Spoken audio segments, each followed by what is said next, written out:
जम्मू आपको लिए चलेंगे क्योंकि केंद्र सरकार द्वारा सड़क हादसों पर नियंत्रण लगाने के लिए यहां संशोधित कानून में बदलाव किया जा रहा है और केंद्र सरकार द्वारा लाए जा रहे हिट एंड रन के नए कानून को लेकर देश के कई राज्यों में ट्रक ड्राइवरों और ट्रांसपोर्ट ऑपरेटर्स द्वारा विरोध किया जा रहा है और इसके विरोध में चक्का जाम किया जा रहा है। नए कानून के विरोध में जम्मू और इसके आसपास के इलाकों में भी बसों, ट्रकों और ऑयल टैंकर चालकों ने चक्का जाम कर दिया है, जिससे सड़क पर वाहनों की आवाजाही कम हो गई है, यानी कि पूरी तरह से बंद हो गई है और लोगों को परेशानियों का सामना करना पड़ रहा है।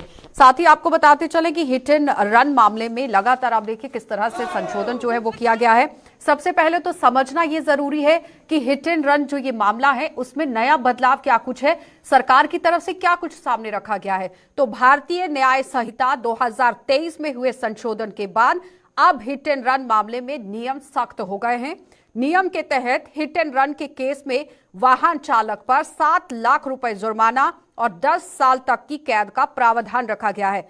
सरकारी आंकड़े ये बताते हैं कि किस तरह से 2022-23 में केवल 205 पीड़ितों ने मुआवजे के लिए दावे दायर किए थे और इनमें से सिर्फ और सिर्फ 95 मामलों पर ही कुल 1.8 करोड़ रुपए का मुआवजा मिला है। यानी कि लापरवाही के कारण जो हादसे होते हैं, रोजाना 1500 से ज्यादा ट्रक्स और टैंकर्स के माध्यम से गैस तेल की आपूर्ति नहीं हो पाई, जिसकी वजह से आप देखिए कानून जो यहां पर लागू करने की बात हो रही है, पूरे देश के अंदर प्रदर्शन चल रहा है, लेकिन उस बीच में जम्मू के अंदर भी प्रदर्शन चल रहा है। तो जम्मू और कठुआ दोनों की तस्वीरें आप देख रहे हैं कि टैंकर्स किस तरह से अपने पहिए थमाए हुए यहां पर खड़े किए गए हैं।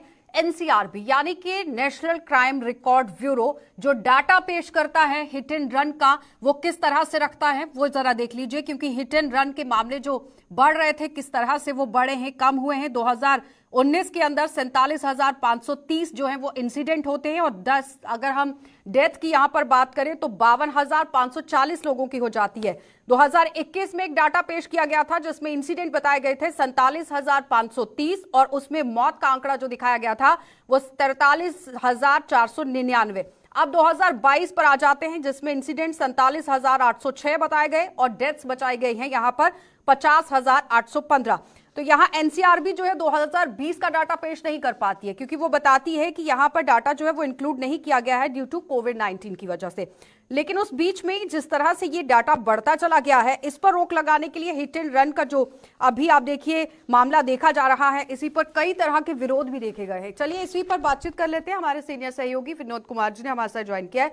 विनोद जी, आपसे जानना चाहेंगे, जिस तरह से आप देखिए पूरे देश के अंदर इसका विरोध चल रहा है और जम्मू में भी चल रहा है, जम्मू में किस तरह से अपनी डिमांड जो है वो जितने भी हमारे ट्रांसपोर्टर्स हैं वो सामने रख रहे हैं, क्योंकि एक अलग से कानून के अंदर बदलाव किया गया है। लगातार मौत के आंकड़े बढ़ रहे थे जिसे मद्देनजर रखते हुए केंद्र सरकार की तरफ से फैसला लिया गया। बिल्कुल आपने ठीक कहा, लेकिन भारत और जम्मू कश्मीर के परिप्रेक्ष्य में बड़ा अंतर है। भारत का टेरेन, भौगोलिक परिस्थितियां जो जम्मू कश्मीर की हैं वो भारत से थोड़ी हट कर की हैं और हमने देखा है कि जब से आतंकवाद यहाँ पे फैला है, आतंकवाद से मरने वालों की संख्या कम है और रोड एक्सीडेंट से मरने वालों की संख्या ज़्यादा है, तादाद ज़्यादा है। और जैसे कि उन्होंने कहा है कि 10 साल हिट एंड रन की अगर केस की बात करें, जो सज़ा बढ़ाई गई है वो 10 साल की गई है और उसको लेकर के विरोध हो रहा है। आशा सवाल ये उठता है कि विरोध को मैं जायज़ भी ठहरा सकता हूँ और इसको नाजायज़ भी ठहरा सकता हूँ। नाजायज़ इसलिए ठहरा सकता हूँ कि जिसके पास लाइसेंस है, जिसका इंश्योरेंस है, वो हिट करके भाग जाता है और अक्सर हमने देखा भी है, इस तरह के केसेस आए हैं, ये नाजायज़ हो गया।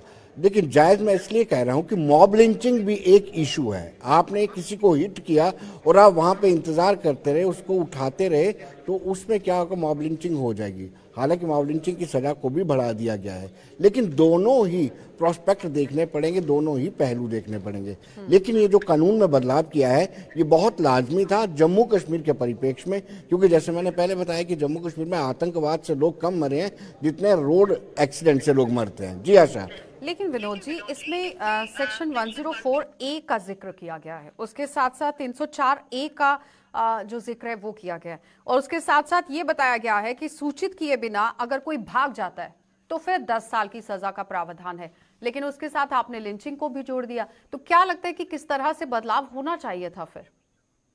देखो, जब आपका एक्सीडेंट हो जाता है, मैं किसी को भी जायज़ नहीं ठहरा रहा हूँ, किसी को भी मैं ये नहीं कह रहा कि आप ठीक कर रहे हैं। मैं ये नहीं कह रहा कि आप भाग जाते हैं तो आप ठीक कर रहे हैं, आपकी रिस्पॉन्सिबिलिटी बनती है, नैतिक जिम्मेदारी बनती है कि आप कंसर्न पुलिस स्टेशन को इन्फॉर्म करके भागे ताकि आपको 10 साल की सज़ा ना सुनाई दे। लेकिन अगर आप वहाँ पे रुके रहते हैं तो मॉब आ जाता है, आपको पीटता है, उसकी रिस्पॉन्सिबिलिटी क्या पुलिस लेती है। मैं चालकों के हक में नहीं हूँ, ना ही मैं किसी और के हक में हूँ, लेकिन एक चीज़ ज़रूरी है कि पुलिस अगर क्विक एक्शन ले, जब एक्सीडेंट होता है तुरंत पहुंच जाए और उसको प्रोटेक्ट करे, जो ड्राइवर है उसको ले जाए साथ में पुलिस स्टेशन में। उसके बाद हालांकि अभी तक ये पुलिस जो चालक थे, ड्राइवर थे, वो ये सही समझते थे कि हमारे पास डीएल है, ड्राइविंग लाइसेंस है, हमारी गाड़ी इंश्योरेंस है, हम जाकर के थाने में भी जमानत ले सकते हैं। हिट एंड रन के केस कुछ ऐसे भी है, अपनी रंजिश को दूर करने के लिए भी लोग हिट एंड रन करके भागते रहे। तो दोनों ही पहलुओं को देखना बड़ा जरूरी है। लेकिन विनोद जी, अगर एक तरफ ये देखा जाए जिस तरह से ड्रिंक एंड ड्राइव के भी मामले सामने आते हैं, उसमें कहीं ना कहीं रोक लगेगी। नशे कर अगर आप ड्राइव करते हैं उसमें कहीं रोक लगेगी। और जिस तरह से कानून का प्रावधान किया गया है, क्या मुकम्मल तरीके से पूरा पास कर लिया गया है या फिर आने वाले समय में इसमें संशोधन और भी हो सकता है, बदलाव देखने को मिल सकता है? देखिए, जो भी कानून बनते हैं उनमें तरमीम की गुंजाइश रहती है, अमेंडमेंट की गुंजाइश रहती है। जैसे आपने देखा था 370 और 35 से, उसमें भी तरमीम हुआ, कहते थे कि ये टेम्पररी प्रोविज़न है, लेकिन टाइम लगा और इसको हटाया भी गया। ऐसे ही जो भी कानून बनता है उसमें अमेंडमेंट की गुंजाइश रहती है। और लेकिन मैं दावे से कह सकता हूं कि इस कानून से रोड एक्सीडेंट में जो लगातार इजाफा हो रहा है उसमें अंकुश लगेगा और लोग चालक इस भय के कारण कि 10 साल की सजा उनको हो सकती है, वो नियंत्रण में गाड़ी चलाएंगे। रिसेंटली आपने डोडा में देखा हुआ, अफसर के पास कितना बड़ा एक्सीडेंट हुआ था, उसके बाद सरकार हरकत में आई, सरकार ने कमेटी कॉन्स्टिट्यूट की। उससे पहले भी मोहम्मद यूसुफ तारिगामी की अध्यक्षता में एक कमेटी बनी थी, वो कमेटी की रिकमेंडेशन आ चुकी है लेकिन उस पर अभी तक अमल नहीं हुआ। ये कानून बनेगा तो मुझे लगता है कि किसी हद तक रोड एक्सीडेंट को रोका जा सकता है। लेकिन उस बीच में अगर हम ट्रांसपोर्टर्स को लेकर बात कर ले विनोद जी, वो कह रहे हैं कि 500 रुपए दिन के कमा रहे हैं तो 10 लाख रुपया कहाँ से भरेंगे, किस तरह से वो अपनी पूरी जिंदगी की पूंजी जो है वो लगा देंगे। जिस तरह कल की अगर हम बात करते हैं तो 320 बसें जो है वो नहीं चल पाई, सीधा खामियाजा लोगों को भुगतना पड़ा। क्या लगता है कि जल्द से जल्द इस पर बीच का रास्ता निकालकर काम करने की जरूरत है, क्योंकि 1500 लगभग के ट्रक हैं जो घाटी रवाना होने हैं, लद्दाख को रवाना होने हैं, अभी तक जम्मू में ही है। बिल्कुल, ये समय जो है हड़ताल का, ये मुझे लगता है कि माकूल नहीं है।